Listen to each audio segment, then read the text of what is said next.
Hi everyone, this is our checkpoint 2, and in this week we're gonna state our research questions and hypothesis. As what we did last week, we described the database and feel like there is a lot of factors that may cause the changes to the violent crime rates across US regions. So we select four of them to determine whether they have an influence to the community violence crime rates across US regions.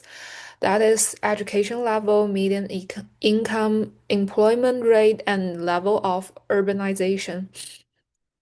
So our non-hypothesis is there is no statistically significant relationship between education level, median income, unemployment rate, and level of urbanization on the violent crime rate. And our alternative hypothesis is that at least one of them has a statistically significant relationship with community violent crime rate. So it is clear that our community violent crime rate is our dependent variable, and our independent variables that are both numerical, which are education level, level of urbanization, employment rate, and median income. Um, we chose the percentage, not a high school grad, as the indicator of the education level, and the percentage of urban as our level of urbanization. Also, the unemployed rates and the median income for the index of the other factors. So uh, we show the our multilinear regression model at the bottom of the slides. So we have four predictors and the arrow factors and also the beta zero intercept. Yeah, so we first did a simple linear model for this experiment where we had violent crimes per population, which refers to the number of violent crimes per 100,000 people in the population as a dependent variable, and the other four independent variables, namely the unemployment rate, the median income, the urbanization, and people who did not graduate high school.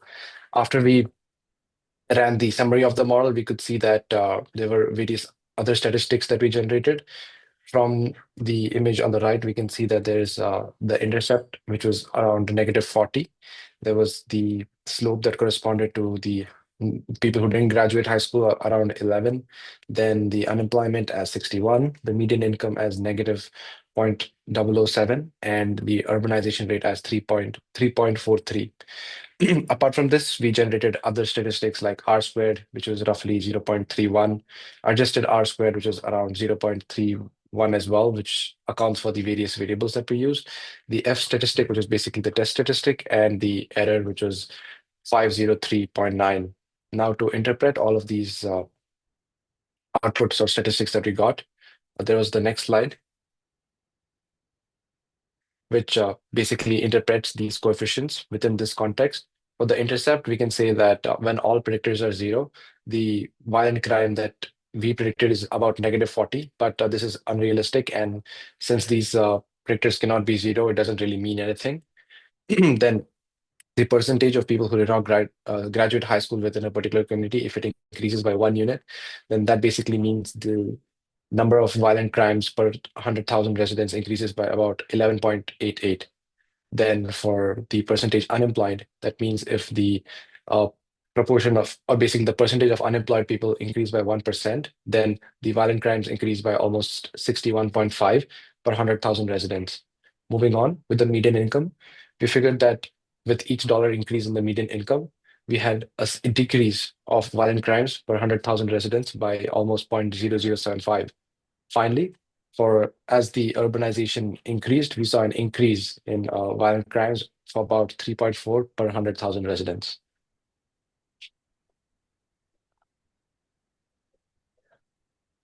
So the model explained about 30% of the variation in violent crime rates. As we can see, the R squared value was zero point 0.3. Um, the most significant predictors were median income, unemployment rate, and urbanization.